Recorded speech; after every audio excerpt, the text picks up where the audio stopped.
వెనకాల నైట్ చాలా రోజుల తర్వాత అందరినీ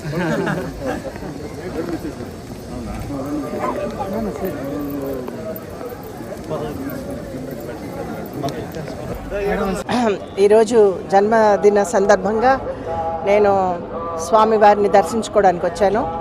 నేను ప్రతి బర్త్డేకి నా జన్మదిన సందర్భంగా నేను స్వామివారిని దర్శించుకోవడానికి వస్తూ ఉంటాను.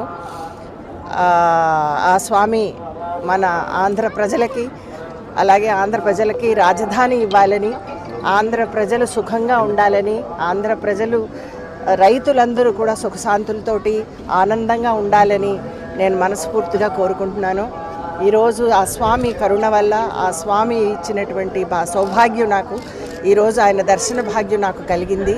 కాబట్టి ఇక్కడ ఉన్నటువంటి ప్రజలందరికీ కూడా నేను ఆయన ఆశీర్వాదం, నేను తెలుగు బిడ్డగా తెలుగువారి ఆశీర్వాదం కోసం నేను ఈరోజు ఇక్కడ ఉన్నాను. కాబట్టి మీ అందరికీ కూడా నేను ధన్యవాదాలు తెలియజేస్తాను. రాబోయే ఎన్నికల్లో మీ ప్రణాళికలు ఎలా ఉండబోతున్నాయి? పోటీ చేయబోతున్నారా? ప్రచారాలకి పరిమితం కాబోతున్నారు?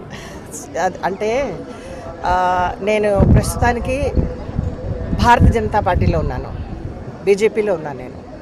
అయితే శీర్ష నేతృత్వంలో ఉన్నటువంటి వారందరికీ కూడా తెలుసు అంటే నేను ఆంధ్రుల బిడ్డనని. కాబట్టి నాకైతే ఇక్కడి నుంచి నాకు అవకాశం వస్తే తప్పకుండా నేను ప్రజలకు సేవ చేయాలి అనేది నా మనసు. అలాగే నా జీవితకాలం కూడా నేను పనిచేయాలనేది, ప్రజలకి అభివృద్ధిలోకి తీసుకురావాలనేది నా కోరిక. నాకు టికెట్ ఇక్కడ లేకపోతే కనుక ఆ పైన ఉన్నటువంటి శీర్ష నేతాగణ్ వాళ్ళు ఉన్నటువంటి ఆలోచన ఇంతకంటే మంచిదే కావచ్చు. కాబట్టి నేను నా యొక్క జయప్రదగా నేను నిర్ణయం తీసుకోలేను ఇటువంటిది. కాబట్టి వాళ్ళ మీదే వదిలేస్తున్నాను. మోదీ గారు కానీ, అలాగే మనకు ఉన్నటువంటి నడ్డా గారు కానీ, అలాగే హెచ్ఎం కానీ అందరూ కూడా నన్ను ఒక కుటుంబంగా చూస్తారు. కాబట్టి వాళ్ళు ఏం చేసినా కూడా నా మంచి కోసమే చేస్తారు. బీజేపీకి సంబంధించి రాష్ట్రంలో స్టార్ క్యాంపెయినింగ్ ఏమైనా చేసే అవకాశం? అది నేను నిర్ణయించలేను కదా, అక్కడి నుంచి లిస్ట్ వస్తుంది. మీ వైపు నుంచి ఆ ప్రయత్నం ఏమైనా జరుగుతుంది? అంటే పోటీ చేయాలన్నట్టు కోరికనే ఉన్న మీ అగ్రనాయకత్వం? నేను యూపీలో ఉన్నా, నేను ఆంధ్ర బిడ్డనే.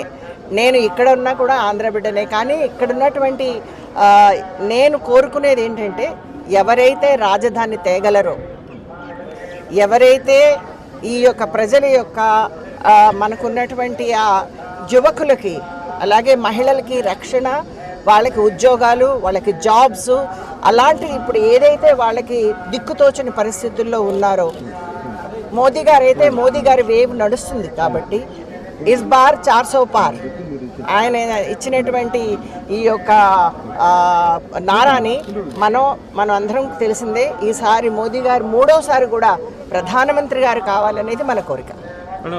నాకు పవన్ కళ్యాణ్ అంటే నాకు చాలా ఇష్టం, బాలకృష్ణ గారు అంటే నాకు చాలా ఇష్టం, అలాగే చంద్రబాబు గారు అంటే నాకు ఎంతో గౌరవం, అలాగే మోదీ గారి పార్టీలోనే నేను ఉన్నాను, బీజేపీలోనే ఉన్నాను నేను.